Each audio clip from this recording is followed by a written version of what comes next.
안녕하세요, 수험생 여러분. 명작국어 장세희입니다. 2019년 국가직 9급 공무원 채용시험의 국어 해설 강의 시작하겠습니다. 본격적으로 문제풀이를 하기에 앞서서 먼저 이번 9급 국가직 국어 시험이 어떠했는지 전반적으로 살펴보도록 하죠. 여러분들도 확인하셨겠지만 독해가 강세인 것을 볼 수 있습니다. 지속되는 경향인데요. 앞으로 독해가 더욱더 강화될 수 있다는 것을 생각하시고 이에 맞게 대비를 하셔야겠습니다. 인사혁신처에서 출제하는 국가직, 지방직 시험 모두 이렇게 독해가 강세인 것을 확인할 수 있는데요. 내년부터는 서울직의 경우에도 인사혁신처에서 출제를 할 예정이기 때문에 그에 맞추어서 준비를 하셔야겠습니다. 문법의 경우에 네 문제가 출제되었는데요. 문법은 독해에 비해서 다소 약세인 것으로 보이지만 그렇다고 해서 우리가 문법을 소홀하게 할 수는 없겠죠. 문법은 어느 정도 이상의 지식을 쌓아두지 않으면 문제를 풀기 어렵기 때문에 문법과 관련해서는 중요한 사항들을 철저하게 준비를 하셔야 합니다. 이번 시험에서는 의문과 관련해서 의문 변동에 대한 문제가 나왔는데요. 의문 변동에 대한 문제는 반드시 출제된다고 생각하고 잘 정리를 해두셔야 합니다. 그리고 형태론과 관련해서는 품사에 해당하는 문제가 나왔는데요. 품사와 관련된 것은 우리가 잘 알고 있다고 생각하고 싶지만 막상 문제를 풀면 어려운 경우가 많거든요. 그래서 품사와 관련해서는 각 품사의 특성과 그리고 그 품사 간의 차이를 비교하는 것, 그리고 실질적인 예에 적용하는 것, 이러한 것들을 잘 생각하시고 공부를 하셔야겠습니다. 그리고 통사론과 관련해서는 높임법 관련된 문제가 나왔는데요. 아무래도 높임법과 관련된 문제의 출제율이 높기 때문에 그 점을 잘 염두에 두고 대비를 하셔야겠습니다. 그리고 의미 변화 유형에 관한 문제도 나왔습니다. 의미 변화와 관련된 내용은 어렵지는 않습니다. 그런데 우리가 공부하지 않으면 내용을 이해하기 어려울 수 있거든요. 그래서 그런 점들을 생각하시고 문법은 전반적으로 어느 정도 이상의 공부를 해야겠다라고 생각하셔야겠습니다. 자, 그리고 이 문법과 관련해서 고전 문법에 대한 문제는 나오지 않았기 때문에 그리 어렵다고 느끼지는 않으셨을 겁니다. 그렇다고 해서 우리가 대비를 안 할 수는 없겠죠. 이번에는 출제되지 않았지만 다음번에는 또 출제될 수 있는 확률이 있기 때문에 그에 관한 내용을 잘 정리를 해두시는 것이 좋겠습니다. 특히 이 고전 문법과 관련된 것은 용어도 어렵고 한 번도 공부하지 않으면 절대 문제를 풀 수가 없거든요. 그래서 그 점 잘 생각하시고 중요한 사항들 위주로 잘 정리를 해두시면 되겠습니다. 또 한편으로는 중요한 사항들만 정리를 하면 사실 우리가 아주 파고들어서 꼭 깊게 공부를 해야 될 필요는 없기 때문에 그 점을 생각하시고 효율적으로 공부를 하시면 되겠습니다. 자, 그리고 어휘 한자와 관련해서는 한자성어 문제가 하나 나왔습니다.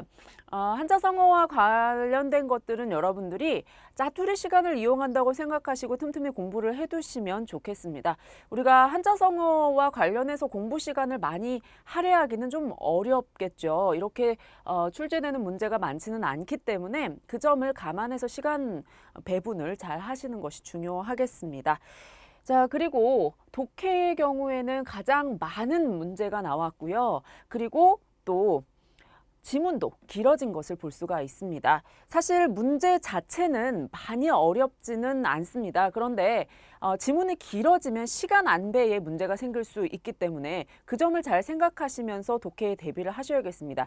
그리고 이번 시험을 보면요. 화법과 관련된 것, 작문과 관련된 것도 꽤 문제의 수가 많았던 것을 볼 수가 있습니다. 사실 화법 작문에 관한 것은 그리 어렵지 않기 때문에 대비하는데 그렇게 힘이 드는 것은 아니거든요. 그러니까 이런 부분들 놓치지 않도록 좀 주의를 하셔야겠죠. 다른 사람들이 맞는 문제를 내가 틀린다? 그러면 아무래도 합격에서 좀 멀어지게 되겠죠. 그런 점들을 잘 생각하시면서 이런 문제에서 틀리지 않도록 주의를 하셔야겠습니다. 이번 시험에서는 특히 말하기 종류와 원리에 대한 문제도 나왔기 때문에 그러한 것들도 우리가 좀 준비를 해야겠다라고 생각을 하셔야겠고요. 그리고 글쓰기와 관련해서 글쓰기 전략과 관련된 문제도 있었기 때문에 그런 점들을 생각하시면서 화법, 작문에 대한 내용 정리를 하시면 되겠습니다.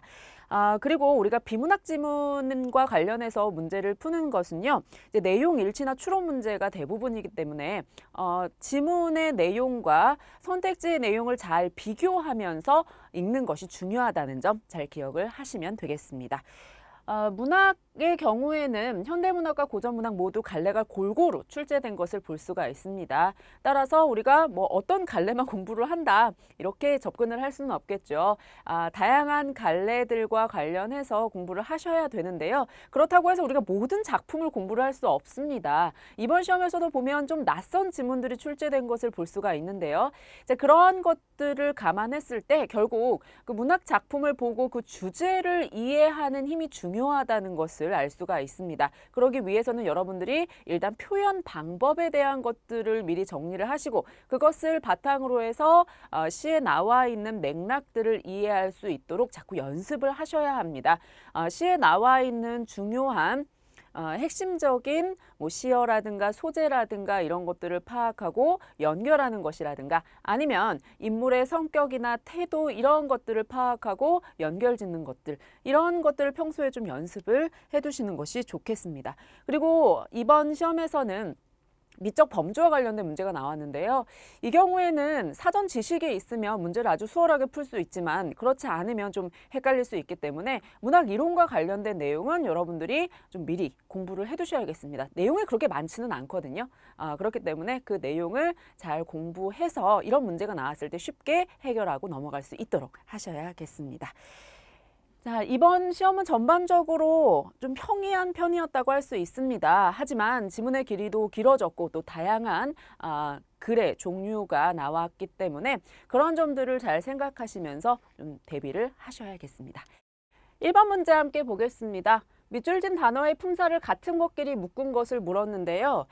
별로 어렵지 않은 문제라고 생각할 수 있지만 막상 여기에 나와 있는 보기를 보시면 좀 어렵다는 생각이 드실 겁니다. 여기에서 지금 기역부터 미음까지 나와 있는 단어가 5개고요. 그리고 선택지에서 우리가 선택할 수 있는 것들은 2개씩 묶여 있는 것을 볼 수가 있습니다. 자, 일단 보시면 여기 밑줄 쳐져 있는 것들을 기본형으로 만드셔야 합니다. 기역의 경우 다르다, 니은은 크다, 디귿은 나다. 리을의 경우에는 그냥 그대로 둬야겠죠. 허튼. 그 다음에 미음은 아니다. 이렇게 바꿀 수 있는데요. 자, 지금 리을 같은 경우에는 뒤에 있는 말을 꾸며주고 있는, 즉 체언을 꾸며주고 있는 이 관계를 생각했을 때 관형사라는 것을 알 수가 있습니다. 그래서 다른 것들과는 좀 맥락이 달라 보이니까요. 얘는 제외하시고요. 자, 나머지 것들을 한번 보죠. 다르다, 크다, 나다, 아니다 같은 경우에는 용언이라고 할 수가 있죠. 자, 용언은 어떻게 구별할 수 있습니까? 동사와 형용사로 구별을 할 수가 있습니다. 물론 우리가 의미로 접근을 할 수도 있지만 의미로 구별하기 좀 어려운 경우도 있습니다. 그럴 때는 어떻게 하면 좋을까요? 여러분들이 몇 가지 동사와 관련된 특징을 알고 계시면 쉽게 구별을 하실 수가 있을 텐데요. 우선 동사는 명령형, 청유형으로 사용하는 것이 가능하지만 형용사의 경우에는 그렇지가 않죠. 그리고 동사는 는 활용이 가능합니다. 뿐만 아니라 뭐 동사의 경우에는 진행형으로 나타내는 것도 가능하죠. 자, 이런 것들을 감안해서 구별을 하시면 되겠는데요. 자, 우선 우리가 눈에 띄는 것부터 한번 처리를 해보죠. 자, 디귿의 경우에 홍수가 나다라고 되어 있는데 이것은 형용사는 아니겠죠. 얘는 동사라는 것을 우리가 쉽게 눈치챌 수 있습니다. 그런데 다르다, 크다, 아니다의 경우에는 얘네는 모두 형용사가 아닐까 이렇게 생각이 드실 수 있거든요. 자, 그러면 한번 해보는 거죠. 제가 앞서 이야기했던 것처럼 명령형으로 만들어 볼까요? 그게 가장 간단하니까요. 자, 달라라, 커라, 아니라 자, 이런 식으로 한번 만들어 보죠. 달라라와 아니라는 좀 어색하죠. 그런데 커라의 경우에는 가능할 것 같습니다. 나무가 잘 크다, 이것을 나무가 잘 커라. 자, 이렇게 바꾸었을 때 물론 이 문장에서는 조금 어색할 수 있는데요. 의미상으로 이 크다와 지금 제가 말씀드린 커라. 자, 이것이 통하는 것을 볼 수가 있습니다. 뭐 예를 들면은 아이에게 건강하게 잘 크거라. 이렇게 이야기하는 상황에서 쓰는 크다와 같다는 걸 아실 수 있겠죠. 자, 그래서 얘는 동사고요. 그리고 기역과 그리고 미음은 형용사라는 것을 확인할 수 있습니다. 그런데 선택지를 보니까요. 우리가 선택할 수 있는 게 뭐밖에 없습니까? 2번밖에 없다는 것을 알 수가 있죠. 따라서 답 2번 선택을 하시면 되겠습니다. 자, 단어의 품사와 관련해서는 여러분들이 품사의 특성을 잘 알고 계셔야 그걸 적용을 해서 문제를 풀 수가 있다는 점 잘 생각하시고 정리하셔야겠습니다. 자, 그 다음 2번을 보죠. 다음에 여러 조건에 가장 잘 맞는 토론 논제를 물었습니다. 토론이라는 것은 기본적으로 찬반으로 나뉘어서 서로 의견을 교환하고 어떤 의견이 더 좋은 의견인가 선택하는 과정이라고 볼 수가 있겠죠. 자, 여기 조건들이 나와 있는데요. 한번 보죠. 편의를 위해서 제가 좀 표시를 하면서 볼게요. 긍정평서문으로 제시되어야 한다. 자, 이걸 기억으로 보고요. 찬성, 반대의 대립이 분명하게 나타나야 한다.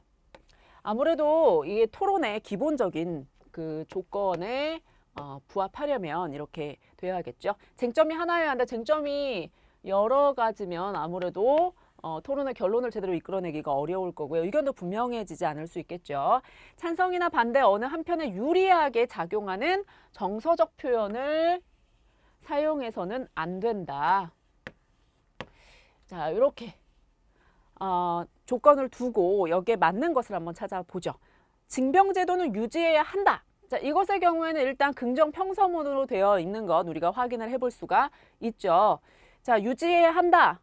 유지하지 말아야 한다. 자, 찬성과 반대의 대립 분명하게 나타날 수 있겠죠. 그리고 유지할 것인가 말 것인가 쟁점 한 가지라는 것을 확인할 수 있습니다. 여기에 딱히 정서적 표현은 나타나 있지 않죠. 그러면 일단 1번 우리가 선택할 수 있겠는데요. 나머지 것들이 왜 아닌지를 확인을 해야 우리가 1번을 확실하게 답이라고 고를 수가 있겠죠. 정보통신망법을 개선할 수는 없다라고 되어 있는데요. 없다. 자, 긍정이 아니라 부정형이죠. 따라서 기억에 해당하지 않기 때문에 2번은 답이 될 수 없다. 야만적인 두발 제한을 폐지해야 한다. 자, 야만적이다라는 것은 정서적인 표현을 사용을 한 거죠. 야만적이라는 말이 붙어 있기 때문에 두발 제한을 해야 한다라고 이야기하면 좀 이상해지는 그런 상황을 만드는 거죠. 내신제도와 논술시험을 개혁해야 한다. 자, 여기에서는 지금 보시면 내신제도, 논술시험 이렇게 두 가지 쟁점에 대해서 다루고 있기 때문에 적절하지 않다고 볼 수 있겠습니다. 따라서 1번을 선택하시면 되겠습니다. 여러분들 문제를 푸실 때요. 감으로 푸시면 안 됩니다. 이게 왜 답인지, 이게 왜 답이 되지 않는지 근거를 확실하게 하셔야 오답률을 줄일 수가 있거든요. 그래서 그 점 잘 생각하시면서 문제 푸시면 되겠습니다.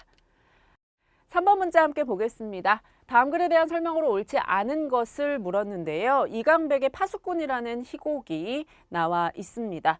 이 이강백의 파수꾼이라는 희곡은요. 어떤 권력에 대해서 풍자하기 위해서 우화적 기법을 사용한 독특한 희곡입니다. 특히 여기에 나와 있는 부분은 해설자가 나와서 관객들에게 무대와 등장인물을 설명하는 내용이 제시되어 있는데요. 자, 이것 같은 경우에는 사실 연극에서 흔히 볼 수 있는 광경은 아닙니다.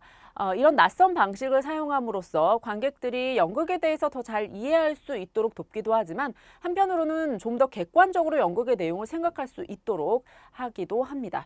이러한 실험적인 장치 같은 것들도 잘 활용하는 것이 이강백 희곡의 특징이기도 합니다. 자, 그러면 선택지의 내용을 보면서 옳지 않은 것 골라보고요. 그리고 이 희곡의 내용에 대해서도 좀 생각을 해보도록 하죠. 자, 공간적 배경은 망루가 세워져 있는 황야이다라고 했는데요. 자, 여기에서 우리가 공간적 배경을 소개하고 있는 것을 확인해 볼 수 있습니다. 이곳은 황야입니다. 이리때의 내습을 알리는 망루가 세워져 있죠. 드높이 솟은 이 망루는 하늘로 둘러싸여 있습니다. 자, 이 전체적인 내용을 보면 알 수 있는데요. 이 이리떼라는 것은 사람들이 두려워하는 어떤 공포의 대상입니다. 그래서 이것을 감시하기 위해서 망루를 세워둔 건데요. 그러나 사실 이리떼는 존재하지 않습니다. 권력자가 자기 권력을 유지하기 위해서 사람들을 속이기 위해 만들어 놓은 그 허상이 이리떼라고 할 수가 있거든요. 그런데 이 이리떼가 정말로 있다라는 것을 보여주기 위해서 망루라는 감시장치까지 만들어 놓은 것을 볼 수가 있죠. 사실 망루라는 것은 실질적으로 이리떼를 감시한다기보다는 오히려 사람들을 감시하는 것이 될 수 있겠죠. 자, 1번은 옳은 것 확인했고요. 자, 그다음 시간적 배경은 연극의 진행에 따라 변한다라고 했는데요. 하늘은 연극의 진행에 따라 황혼, 초승달이 뜬 밤, 그리고 아침으로 변할 겁니다라고 했습니다. 자, 여기에서 우리가 이것을 확인해 볼 수 있죠. 시간적 배경이 변화하는 양상을 이런 식으로 표현을 했습니다. 자, 해설자는 무대 위의 아버지를 소개한다라고 했는데요. 무대 위에 아버지가 있을까요? 나의 늙으신 아버지께서도 어린 시절에 저 유명한 파수꾼의 이야기를 들으셨다 합니다. 자, 아버지와 관련해서는 아버지에게 내가 들은 이야기를 전달하는 그런 내용이 등장을 하고요. 무대 위에 아버지가 등장했는지는 우리가 알 수 없습니다. 따라서 답 3번을 선택하시면 되겠습니다.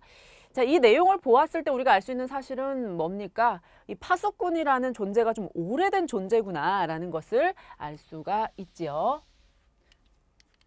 자, 그다음 파수꾼의 얼굴은 분명하게 알 수 없다라고 했는데요. 자, 높은 곳에서 하늘을 등지고 있기 때문에 그는 언제나 시커먼 그림자로만 보입니다.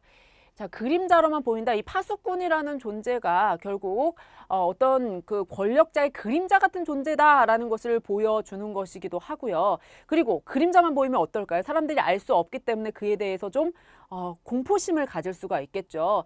그래서 이 파수꾼조차도 결국 이르때와 같은 맥락에서 사람들에게 알 수 없는 것, 그래서 막연히 두려운 것, 자, 이런 존재가 되는구나라는 사실을 우리가 생각해 볼 수가 있습니다. 자, 앞에서 본 대로 3번 선택하시면 되겠죠?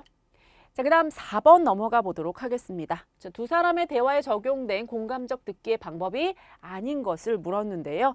자, 공감적 듣기라는 것은 상대방의 어떤 마음에 대해서 그 어루만지고 또 배려하고 이런 것들이 공감적 듣기겠죠. 근데 이 공감적 듣기의 전략이 있습니다. 근데 사실 이게 여러분들이 따로 공부하지 않으셔도 공감적 듣기의 전략이라는 게 그렇게 어려운 건 아니에요. 우리가 평상시에 잘 알고 있는 것들이기 때문에, 다만 이게 문제로 풀려고 하면 또 이것도 맞는 거하고 저것도 맞는 거하고 이렇게 헷갈릴 때가 있거든요. 그래서 여러분들이 여기 나와 있는 그 지문의 내용과 선택지를 잘 비교하면서 보시는 것이 중요합니다. 한번 봅시다. 수빈은 정아의 말에 자신이 주의 집중하고 있음을 보여주고 있다라고 했는데요. 봅시다. 여기서 보시면 정아가 이야기한 것에 대해서 수빈이가 정말? 뭐 이런 식으로 반응을 보인다거나, 아니면 팀장님 질문에 대답을 못했구나, 이런 식으로 한번 말을 짚어준다거나 하는 태도를 보이는 것을 볼 수가 있습니다. 이것이 주의 집중하고 있다라는 것을 표현을 해주는 거죠. 이것 외에도 비언어적 표현으로 뭐 고개를 끄덕인다거나 잘 듣고 있어라는 뭐 표정을 짓는다거나 이런 것들도 해당이 된다고 볼 수가 있겠습니다. 그 다음 수빈은 정아가 계속 말을 할 수 있도록 격려하고 있다라고 했는데, 여기 보시면 뭐 정말 그랬구나 하고 많은 것이 아니라 무슨 일이 있었는지 자세히 말해봐 라고 이야기하면서 계속 말을 할 수 있도록 하고 있죠. 자, 수빈은 정아의 혼란스러운 감정을 정아 스스로 정리할 수 있게끔 도와주고 있다라고 했는데요. 팀장님 질문에 대답을 못했구나. 처음 하는 프레젠테이션이라 정아 씨가 긴장을 많이 했나 보다. 자, 지금 정아 씨가 어떠한 심리 상태인지 이런 것들에 대해서 짚어주고 있는 것을 볼 수가 있습니다. 사실 우리가 좀 감정이 혼란스러울 때는 자기 감정에 대해서 잘 파악을 못 하거든요. 근데 자기 감정을 파악을 잘 못하면 그와 관련해서 감정을 어떻게 처리해야 될지도 모르는 경우가 있죠. 그래서 그런 것들을 돕기 위해서 이렇게 이야기를 하는 겁니다. 적절하다고 볼 수 있겠죠? 자, 그 다음 수빈은 정아의 말을 자신의 처지로 바꾸어 의미를 재구성하고 있다라고 했는데요. 이건 어떻게 하는 걸까요? 뭐 나도 그런 적이 있었지만 뭐 이후에 시간이 흘러가면서 점점 좋아졌다라든가 뭐 이런 식으로 이야기를 하는 거겠죠. 뭐 나라도 그랬을 거야 라든가. 자, 이렇게 상대방의 입장을 자신에게 가져와서 이야기하는 것에 해당된다고 볼 수 있는데요. 자, 그런 내용을 우리가 찾을 수가 없죠. 그래서 답 4번을 선택하시면 되겠습니다. 그 다음 5번 문제 봅시다. 국어의 중요한 음운 변동을 다음과 같이 유형화할 때 부억일에 일어나는 음운 변동 유형으로 옳은 것을 물었거든요. 자, 부억일이 발음이 어떻게 되는지부터 한번 생각을 해보죠. 발음이 어떻게 되나요? 부엉일 이렇게 되는 것을 볼 수가 있습니다. 자, 왜 이렇게 되는지 그 과정을 좀 자세히 한번 살펴봅시다. 자, 우선 우리가 먼저 생각할 수 있는 게 지금 뒤에 나와 있는 일이 실질 형태소죠. 그렇기 때문에 요 부억의 경우에 음절의 끝소리 규칙에 따라서 자, 대표음 기역으로 발음이 되는 것을 우리가 확인해 볼 수가 있습니다. 음절의 끝소리 규칙이 적용된다. 자, 그리고 여기 보시면 부억과 일이 결합하는 과정에서요. 일이 지금 이로 시작했죠. 자, 이런 경우에 어떤 일이 벌어지느냐. 이렇게 니은 첨가가 일어나는 것을 볼 수가 있습니다. 니은 첨가가 일어난다. 그런데 이걸 이대로 발음하려니까 어렵죠. 부억, 닐 이런 식으로 끊어서 발음할 수는 없잖아요. 자연스럽게 이어서 발음을 하려면 자, 기역이 이응으로 바뀌는 비음화가 일어나는 것을 볼 수가 있습니다. 자, 이런 변화들이 일어나는데요. 자, 이것의 유형을 한번 생각을 해보죠. 여기에서는 지금 교체, 첨가, 축약, 탈락 네 가지가 나와 있는데요. 음절의 끝소리 규칙 같은 경우에는 무엇에 해당된다고 볼 수가 있습니까? 키읔이 기역으로 바뀐 것이다. 즉 교체가 일어난 것이다 라고 할 수가 있겠죠. 자, 그 다음에 니은 첨가는 당연히 첨가가 일어난 것이고요. 그리고 비음화 같은 경우에도 어떻습니까? 기역이 이응으로 다른 음운으로 교체된 것을 확인해 볼 수 있죠. 그래서 우리가 여기서 답으로 선택할 수 있는 것은 교체와 첨가, 즉 기역과 니은 두 가지입니다. 이제 답 나왔죠? 그러면 몇 번 선택하시면 되나요? 자, 1번 선택하시면 되겠습니다. 음운 변동과 관련된 것은 여러분들이 어떤 그 단어를 발음을 할 때 왜 이런 발음이 되는지를 이렇게 분석하실 수 있도록 연습을 좀 많이 하셔야 됩니다. 사실 음운 변동과 관련해서는 그 개념 자체를 외우는 건 중요하지 않습니다. 적용을 하는 것이 중요하기 때문에 어떤 단어의 발음을 정확하게 파악하고 그리고 그 발음이 왜 그렇게 일어나는지 적용할 수 있도록 계속 연습을 하셔야겠습니다. 자, 그 다음 6번 봅시다. 토론자들의 말하기 방식에 대한 설명으로 적절한 것을 물었는데요. 자, 여기에서는 학교 폭력을 방관한 학생에게도 책임을 물어야 한다라는 주제로 토론을 하고 있는 것을 볼 수가 있습니다. 착한 사마리아인 법 들어보셨나요? 자, 이와 관련된 좀 더 구체적인 상황에 대한 토론을 하고 있다고 볼 수 있는데요. 자, 학교 폭력과 관련된 문제에서 사실 뭐 목격자의 진술 이런 것도 중요하잖아요. 자, 이럴 때 어떻게 우리가 대처를 해야 되는지 그와 관련된 이야기를 하고 있다고 볼 수 있겠습니다. 봅시다. 찬성 측은 친숙한 상황에 빗대어 자신의 견해를 펼치고 있다라고 했는데요. 자, 친숙한 상황을 예로 들고 있는 부분이 있는지 찾으시면 됩니다. 그런데 그런 부분을 우리가 찾을 수가 있나요? 전혀 찾을 수가 없어서 이것은 적절한 것으로 보기 어렵습니다. 자, 2번을 보죠. 찬성 측은 자신의 경험을 제시하여 논지를 보충하고 있다라고 했거든요. 자, 여기서 자신의 경험을 제시한 부분이 있는지 한번 찾아보죠. 찬성 측의 말한 내용 중에 이런 게 있습니다. 친구가 학교 폭력에 의해 희생되고 있는데도 자신에게 피해가 올까 두려워 아무런 조치를 취하지 않은 학생들이 많다고 합니다. 자, 이것은 자신의 경험을 이야기한 것이 아니라 학생들이 이런 경험이 많다고 한다라는 어떤 그 공동체 전반적인 상황에 대해서 이야기를 하는 거죠. 따라서 2번을 선택하기도 어렵습니다. 반대측은 윤리적 방법으로 해결책을 제시하고 있다라고 했는데요. 자, 윤리적 방법인지 한번 확인을 해보죠. 특정 학생에게 폭력을 직접 행사해서 피해를 준 사실이 명백할 때에만 책임을 물을 수 있을 것입니다. 또한 사건에 대한 개입과 방관은 개인의 자율적 의지에 달린 문제이므로 외부에서 규제할 성질의 문제가 아닙니다. 이런 내용을 제시한 것을 보았을 때 오히려 반대로 어떤 윤리에 호소하고 있는 것은 아니거든요. 이게 지금 개인의 자율의 의지에 따라서 뭐 선택할 수도 있고 아닐 수도 있는 문제지 뭐 윤리적 잣대를 들이대서 그 윤리적 잣대에 따라서 이게 옳다 아니다라고 할 문제가 아니다 이렇게 이야기를 하고 있는 거잖아요. 따라서 적절하지 않다고 볼 수 있겠습니다. 4번 봅시다. 반대측은 논제에 의문을 제기해 주장을 강화하고 있다라고 했는데 그런 내용이 있는지 한번 보죠. 과연 누구까지를 학교 폭력의 방관자라고 규정 지을 수 있을까요? 자, 이런 문제 때문에 지금 우리가 이렇게 토론을 하고 있는 이것은 반대할 수밖에 없다. 자, 이렇게 이야기를 하고 있는 거죠. 자, 의문을 제기한다. 규정 지을 수 있을까요? 자, 여기서 우리가 확인을 할 수 있습니다. 학교폭력의 방관자를 누구까지로 볼 것이냐? 이걸 범위를 넓게 보면 여기에 걸리지 않는 사람이 없을 거고, 또 범위를 또 지나치게 좁게 보면 또 애매한 그런 경우가 생길 수 있고, 자, 이런 식으로 사람들에게 어떤 뭐 죄책감만 준다고 해서 문제가 해결될 것이냐? 그게 아니다. 뭐 이런 이야기를 하고 있는 겁니다.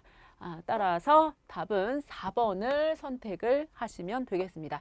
사실 좀 단순하게 생각하시면 문제를 좀 쉽게 푸실 수가 있습니다. 여기 보시면 의문을 제기하여라고 했거든요.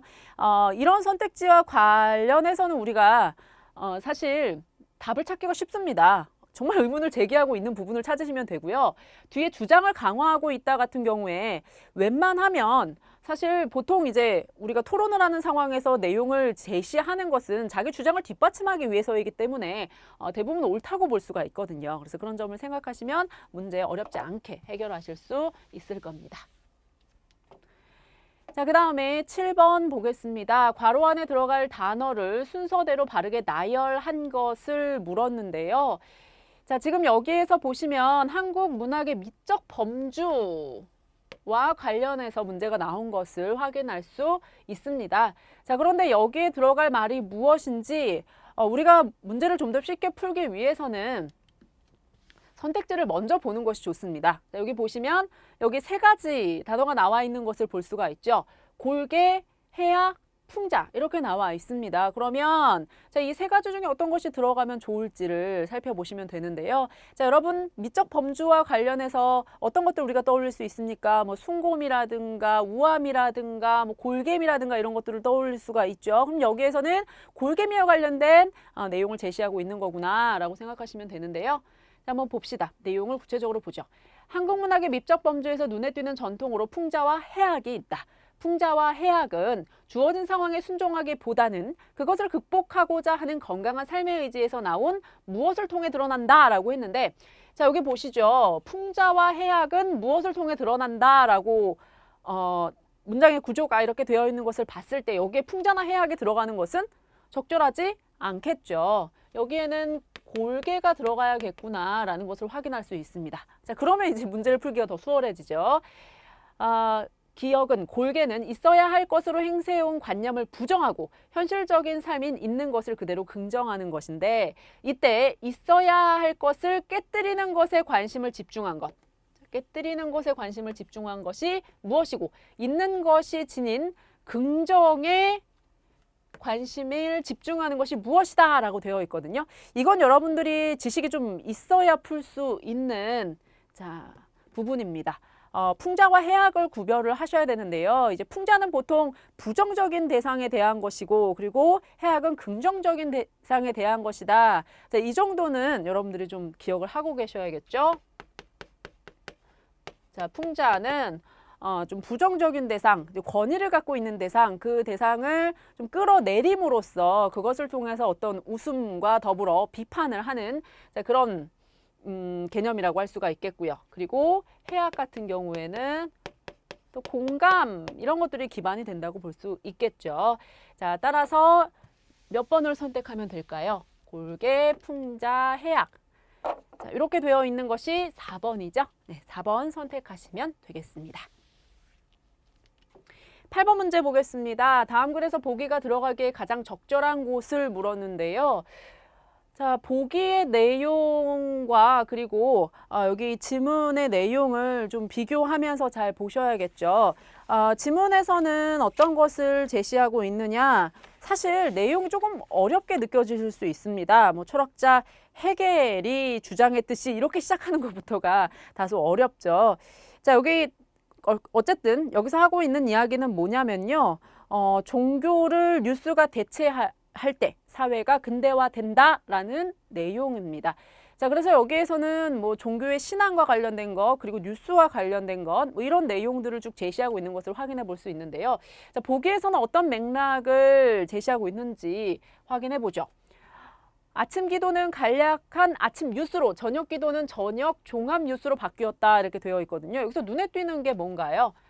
아침 기도는 아침 뉴스로, 저녁 기도는 저녁 종합 뉴스로 이렇게 돼 있죠. 어떤 시간에 대해서 제시하고 있는 것을 우리가 확인해 볼 수 있습니다. 자, 그러면 그런 내용이 어디 있는지 한번 찾아보죠. 내용을 한번 봅시다.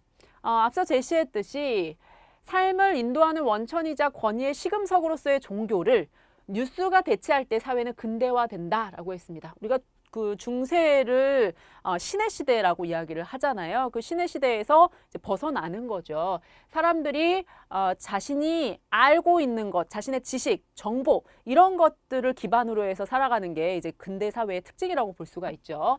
선진 경제에서 뉴스는 이제 최소한 예전에 신앙이 누리던 것과 동등한 권력의 지위를 차지한다. 뉴스가 가지고 있는 그 공신력 이런 것들이 대단하죠. 영향력도 대단하고요. 뉴스 타전은 소름이 돋을 정도로 정확하게 교회의 시간 규범을 따른다. 자, 예전에 어떤 종교적인 생활에서 이제 생활의 양상이 바뀌었음에도 불구하고 그 어떤 종교적인 삶의 틀 이런 것들이 남아 있는 거죠. 그래서 지금 여기 보시면 교회의 시간 규범을 따른다라고 했거든요. 앞서 이야기를 했듯이 보기에 나와 있는 내용이 뭐에 대한 거였습니까? 시간과 관련된 것이었죠. 그러면 이 시간과 관련된 내용 뒤에 바로 들어가면 적절하겠구나라는 사실을 알 수가 있습니다. 나머지 것도 한번 확인을 해볼까요? 뉴스는 우리가 한때 신앙심을 품었을 때와 똑같은 공손한 마음을 간직하고 접근하기를 요구하기도 한다. 우리 역시 뉴스에서 계시를 얻기를 바란다. 자, 지금 여기에서 보시면 이 문장과 이 문장이 서로 그 상대되는 관계를 이루고 있는 것을 볼 수가 있죠. 그래서 여기 중간에 앞서 이야기했던 보기의 내용이 들어가면 내용의 맥락이 갑자기 틀어집니다. 그래서 적절하지 않다는 것을 우리가 확인해 볼 수 있고요. 자, 누가 착하고 누가 악한지 알기를 바라고 고통을 헤아려 볼 수 있기를 바라며 존재의 이치가 펼쳐지는 광경을 이해하길 희망한다. 자, 이 내용 같은 경우는 앞에 내용에 이어서 계속 나열하는 그런 양상으로 되어 있습니다. 따라서 여기도 중간에 그런 시간과 관련된 내용이 갑자기 들어가는 것은 적절하지 않고요. 자, 그리고 이 의식에 참여하기를 거부하는 경우 이단이라는 비난을 받기도 한다. 그쵸? 뉴스에 대해서 나는 뉴스 다 못 믿겠어 이러면 저 사람 이상해라고 오히려 생각을 하게 된다는 거죠.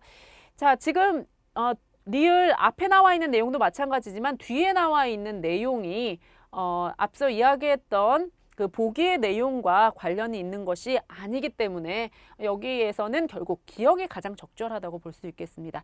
이 문제의 경우에는 확실한 그 키워드가 있기 때문에 그걸 확인하고 문제를 푸시면 사실 어렵지 않습니다. 자, 따라서 여기에서는 답 1번을 선택하시면 되는 거겠죠. 자, 그 다음 9번 보겠습니다. 박인로의 누앙사가 나와 있는데요. 이 누앙사 같은 경우에는 여러분들 아마 들어보셨을 겁니다. 비니무원의 삶을 그리고 있다 이렇게 알고 계실 텐데요. 뭐 가난하지만 그럼에도 불구하고 어떤 그러한 삶에 대해서 좀 긍정하고 극복하고자 하는 그런 태도를 보인다. 자, 이런 것이 이 시의 전반적인 주제라고 우리가 보통 이야기를 하죠. 하지만 사실 중간의 내용을 보면 비니무원이라고 하기에는 굉장히 좀 처절하고 그리고 안타까운 그런 모습이 많이 나타나 있는 것을 볼 수가 있습니다. 여기 나와 있는 장면은 뭐냐면요. 이 화자가 이웃집에 소를 빌리러 갔습니다. 그런데 거절을 당하고 돌아오는 그런 내용입니다. 농사를 지을 때 이 소가 상당히 중요한 것이었죠. 지금은 농기계가 많지만 예전에는 그런 것들이 없으니까 소가 절대적인 노동력이었다고 할 수가 있는데요. 근데 소가 지금도 사실 제법 그 뭐랄까요, 값으로 이야기하면 좀 이상할 수도 있겠지만 제법 그 비싼 그런 가치 있는 동물이라고 할 수 있고 예전에는 더했죠. 그렇기 때문에 어쩌다 소가 있는 집에서는 이 집 저 집에서 소를 빌려가게 마련인데 이제 소 빌려주는 사람 입장에선 자기가 이익을 더 볼 수 있는 쪽에 소를 빌려주려고 하겠죠. 그러다 보니까 이 가난한 화자가 뭐 대가를 많이 줄 수는 없었을 거 아니에요. 그래서 소를 빌리지 못하고 그래서 올해 농사를 제대로 짓지 못하게 생긴 상황에서 이렇게 집으로 터덜터덜 돌아오고 있는 겁니다. 한번 보죠. 자, 헌먼덕 숙여 쓰고. 자, 지금 여기 보시면 이 먼덕이라는 게 지프로 만든 모자인데요. 지프로 만든 모자를 쓴다는 것 자체가 뭡니까? 좀 그 가난한 농부의 모습을 보여준다고 할 수가 있죠. 특히 헛먼덕이라고 했잖아요. 이게 여기에서 우리가 더 그런 것들을 느낄 수가 있는데, 자, 숙여 쓰고 축 없는 집신에 설피설피 물러오니라고 했습니다. 집신도 축도 제대로 갖추어져 있지 않은 신발을 끌고 다니는 모습입니다. 겉모습에서부터 이 사람의 어떤 빈곤함 이런 것들을 우리가 알 수 있고요. 그리고 헛먼덕을 숙여 쓰고 축 없는 집신에 설피설피 물러오는 이 장면을 한번 떠올려 보세요. 지금 여기 보시면 이거 왜 숙였었을까요? 내 모습을 남한테 보이고 싶지 않아. 나는 지금 너무 초라해. 뭐 이런 모습이라고 볼 수가 있습니다. 그리고 걷는 것도 터덜터덜 지금 걸어오고 있는 모양이 떠오르실 겁니다. 자, 뒤에 보시면 풍채적인 형용이라 그랬거든요. 우리가 이렇게 보통 사람들이 자기가 초라하다고 느낄 때에는 어떤 뭐랄까요? 자세 같은 것들도 이렇게 당당하게 펴고 다니는 것이 아니라 좀 움츠러들죠. 그런 모습을 이렇게 나타내고 있는 겁니다. 자, 그런데 이 와중에 개가 짖습니다. 어떨까요? 개가 사람을 보고 짖을 때에는 그 사람이 좀 만만히 보이거나 좀 낯설거나 이럴 때일 텐데, 지금 여기에서는 나는 개한테도 만만히 보이는 사람, 자, 이런 표현이라는 것을 알 수가 있습니다. 이 사람이 굉장히 초라해 보이는, 자, 그런 모습이라고 할 수가 있죠. 자, 와실에 들어간들 잠이 와서 누웠으랴. 자, 집에 왔는데요. 뭐 잠을 잘 수가 없습니다. 걱정이 돼서 그런 거겠죠. 그리고 좀 서럽기도 할 거고요. 북창을 비교한 자 새벽을 기다리니 무정한 대성은 이내 하늘 도두도다라고 했거든요. 자, 이 대성은 무엇이냐? 오디새입니다. 새가 특히 밤에 오는 새들은 어때요? 굉장히 좀 구슬프게 운다는 느낌이 들죠. 자, 이 새가 우는 소리를 듣고 자, 하늘 돋운다 이렇게 표현을 했습니다. 여기서 봤을 때 이 대승은 오디세는 감정이입의 대상이라고도 할 수가 있겠죠. 자, 그 다음 종조 추장하며 먼 들을 바라보니 즐기는 농가도 흥없이 들리나다. 자, 지금 여기서 보시면요. 이 사람이 평소에는 그 농가를 굉장히 즐겨 들었던 모양입니다. 자, 그런데 뭐 아침이 되어서 사람들이 농가를 부르면서 열심히 일하는 그런 소리, 이런 것들이 지금은 달갑게 들릴 리가 없습니다. 자기는 농가를 부르면서 일을 할 처지가 못 되니까요. 세정 모르는 한숨은 그칠 줄을 모르도다라고 했습니다. 자, 한숨을 푹푹 쉬면서 걱정하고 있는 그런 모습이 떠오르죠. 자, 그러면 봅시다. 이 기억과 니은에 대한 설명도 적절한 것을 물었는데요. 자, 기억은 실제하는 존재물이고 니은은 상상적 허구물이다라고 했습니다. 자, 지금 개나 대승이나 둘 다 실제하는 존재물이라고 할 수 있기 때문에 적절하지 않고요. 기억은 화자의 절망을 나타내고 니은은 화자의 희망을 나타낸다. 둘 다 어떤 절망적인 상황과 관련이 있다고 볼 수가 있겠죠. 자, 기억은 화자의 내면을 상징하고 니은은 화자의 외양을 상징한다. 한과 관련해서 지금 즉 슬픔과 관련해서 대승을 제시한 것이기 때문에 이게 외양과 관련이 있다고 볼 수는 없습니다. 기억은 화자의 초라함을 부각시키고 니은은 화자의 수심을 깊게 한다라고 했습니다. 답 4번이라고 볼 수가 있겠죠. 자, 전반적인 맥락을 생각을 하셔야 기억과 니은의 의미를 파악할 수 있습니다. 시를 이해할 때는 소재들을 잘 엮는 것이 중요합니다. 그 소재들이 어떤 관련을 맺고 있는지 잘 생각해서 주제를 파악하셔야겠죠. 10번 문제 보겠습니다. 10번은 허난설원의 사시사입니다. 이렇게 그 고전 문학이 이어서 나오면 약간 부담되실 수도 있는데요. 자, 이 허난설원의 사시사는 좀 낯서실 수도 있습니다. 여러분들이 더 잘 아는 작품은 아무래도 가사 규원가죠. 그런데 이 사시사 같은 경우에도 그 규원과 맥락은 비슷합니다. 그래서 그런 차원에서 이해를 하시면 되고요. 허난설원과 관련해서 뭐 작품이 그렇게 많은 것도 아니고 그리고 다양하게 등장하는 것도 아니기 때문에 그런 맥락만 잘 생각하시고 이해하시면 됩니다. 여기에서도 그 독수공방하는 여인의 어떤 그 외로움, 그리고 님에 대한 그리움, 이런 것들이 나타나 있는데요. 사시사라는 제목처럼 어떤 사계절과 관련지어서 내용이 제시되는 것을 살펴볼 수 있습니다. 어떤 상황인지 한번 보죠. 미인이 잠에서 깨어 세단장을 하는데 향기로운 비단 보배띠의 원앙이 순호였네. 원앙은 보통 이제 부부 금술과 관련이 있는 그런 새로 보죠. 곁발을 비스듬히 거두니 비취새가 보이는데 게으르게 은 아쟁을 안고 봉황곡을 연주하네. 금제갈 꾸민 한 장은 어디로 떠났는가. 다정한 앵무새는 창가에서 지저귀네. 불섭해 놀던 나비는 뜰 밖으로 사라지고 꽃잎에 가리운 거미줄은 난간 너머에서 춤추네. 자, 뉘집 연못가에서 풍악소리 울리는가 달빛은 금술잔에 담긴 좋은 술을 비추네.